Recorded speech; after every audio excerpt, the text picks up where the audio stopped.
Hello friends, मेरे story channel पर आप सबका स्वागत है। आज की हमारी कहानी है मनहूस। क्या बदसूरत होना पाप है। 30 साल की रजनी देखने में बिल्कुल भी खूबसूरत नहीं थी और ऊपर से रंग भी उसका काला था, दांत भी बाहर निकले हुए थे। लेकिन रजनी को कभी भी अपने रंग और बदसूरती का जरा भी अफसोस नहीं होता था। वह हमेशा खुश रहती थी और वह खाने की बहुत ज़्यादा शौकीन थी। लेकिन बेचारी पढ़ने लिखने में वह सबसे पीछे थी। खाने पीने का बहुत ज़्यादा शौक़ होने की वजह से उसका शरीर भी बेडौल हो गया था। हाँ, लेकिन उसमें एक बहुत बड़ी खूबी थी कि वह जहाँ भी रहती थी हमेशा ही हंसती और मुस्कुराती रहती थी और सबको हंसाती भी रहती थी। नेक दिल रजनी का एक और शौक़ भी था, खाना बनाने का। वह खूब मन से खाना बनाती थी, बड़े चाव से मसाला पीसती। खाना बनाने की किताबें पढ़ने का उसे बहुत शौक़ था और उन किताबों को खूब ध्यान लगाकर पढ़ती थी। टीवी, रेडियो पर जब भी खाना बनाने का प्रोग्राम आता था तो उसे वह बड़े ही चाव से देखती और सुनती थी। रजनी को कोई भी सब्जी या कुछ भी बनाना होता था तो वह बहुत ही प्यार से बनाती थी। गाना गुनगुनाते हुए आटा गूंथती थी, कम आंच पर पूरियां तलती थी। सब्जी हो, चटनी हो, खीर हो या मटर पुलाव, सब कुछ बहुत ही ज़्यादा स्वादिष्ट बनाती थी। जो भी उसके खाने को टेस्ट करता उसकी तारीफ़ किए बिना नहीं रह पाता था। उसने खाना बनाने की कला में अद्भुत और असाधारण प्रतिभा हासिल कर ली थी, पर वह मनहूस थी। उसके काले रंग और बदसूरत होने की वजह से कोई उसे प्यार भी नहीं करता था, लेकिन उसकी माँ उसे बहुत ज़्यादा प्यार करती थी। आज तक रजनी की माँ ने उसे डांटा तक नहीं था और वह भी अपनी माँ से बहुत प्यार करती थी। हर बार की तरह आज सुबह ही उसकी शादी के लिए जो लोग उसे देखने आए थे उन सभी ने खाने की तो बहुत तारीफ़ की, लेकिन वो लोग रजनी को देखकर नाक मुंह सिकोड़कर वापस चले गए। उसी दिन रजनी किसी को बिना कुछ बताए कहीं पर चली गई, लेकिन शाम को जब वह वापस लौटी तो घर का माहौल बहुत गर्म था। रजनी के पिताजी उसकी माँ पर बहुत गुस्सा थे।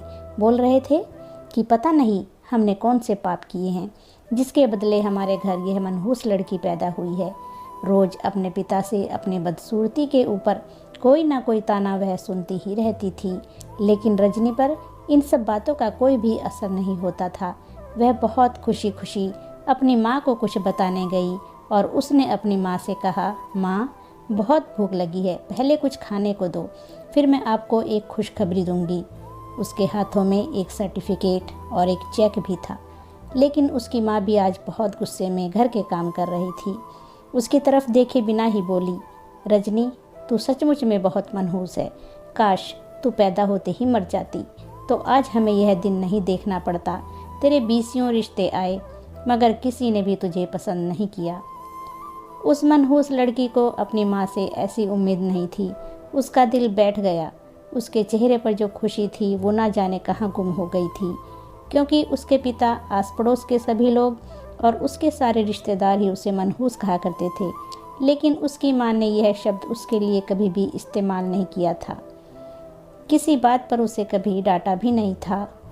तो उसे इस बात की ही खुशी थी कि उसकी माँ तो उसे बहुत प्यार करती है, इसीलिए वह किसी की बातों पर ना तो ध्यान देती थी और ना ही बुरा मानती थी। लेकिन आज उसने उदास होकर अपनी माँ से पूछा, माँ, क्या मैं सचमुच मनहूस हूँ? माँ, क्या मैं मर जाऊँ? बोलते बोलते उसका गला रुंध गया और उसका चेहरा लाल हो गया। उस वक्त उसकी माँ ने भी गुस्से में कहा, जा और जाकर मर जा, ताकि सबको चैन मिले। उस मनहूस लड़की ने अपने कमरे में जाकर दरवाज़ा अंदर से बंद कर लिया। थोड़ी देर के बाद जैसे ही रजनी की माँ का गुस्सा थोड़ा शांत हुआ और उसे अपनी गलती का एहसास हुआ तो वह दौड़ती हुई उसके कमरे की तरफ गई। बहुत आवाज़ देने पर भी जब दरवाज़ा नहीं खोला तो माँ ने दरवाजे को ज़ोर से धक्का दिया। बार बार ज़ोर से धक्का देने के बाद जैसे ही दरवाज़ा खुला तो माँ ने देखा कि सामने दुपट्टे के सहारे उस मनहूस बदसूरत लड़की की लाश झूल रही थी। वहीं पर एक चिट्ठी, सर्टिफिकेट और 50,000 का चेक रखा हुआ था। माँ ने रोते बिलखते हुए चिट्ठी उठाई। उस चिट्ठी में लिखा था, माँ, मैंने आज तक किसी की भी बात का बुरा नहीं माना, क्योंकि तुम हमेशा मेरे साथ थी। तुम मेरी ताकत थी अपनी खूबसूरती मैं तुम्हारी आंखों में देखा करती थी। मैंने आज तक तुम्हारा कहना माना है। और माँ, आज जब तुमने मरने को बोला तो मैं यह भी मान रही हूँ। अब से तुम एक मनहूस लड़की की माँ नहीं कहलाओगी। माँ, मैंने पढ़ने लिखने की बहुत कोशिश की, मगर मेरे दिमाग में कुछ जाता ही नहीं था। और अगर भगवान ने मुझे ऐसा बनाया था तो इसमें मेरा क्या कसूर था। मुझे सब ने काली, मनहूस, बेढंगी और भी बहुत कुछ कहा, लेकिन मुझे उन सब की बातों का कभी बुरा नहीं लगा। लेकिन माँ, आज तुम्हारे मुंह से यह सब सुनकर मुझे बहुत बुरा लगा। और हाँ, आज नेशनल लेवल के खाना बनाने के कंपटीशन में मुझे फर्स्ट प्राइज़ और 50,000 रुपये का चेक मिला है, और एक बहुत अच्छे होटल में शेफ़ की नौकरी भी। माँ, पहली बार ऐसा हुआ था कि तुम्हारे सिवा किसी और ने मेरी बदसूरती ना देखकर मेरी काबिलियत देखी और मुझे इतनी अच्छी नौकरी दी। बस माँ, यही खुशी मैं तुम्हारे साथ बांटना चाह रही थी। और पता है माँ, आज मेरी ज़िंदगी का सबसे बड़ा खुशी का दिन था, क्योंकि पहली बार वहाँ सभी ने मुझसे कहा था, देखो यह लड़की कितनी भाग्यशाली है। दोस्तों, कहानी अच्छी लगी है तो लाइक और शेयर ज़रूर कीजिएगा और चैनल को सब्सक्राइब कीजिए। धन्यवाद दोस्तों।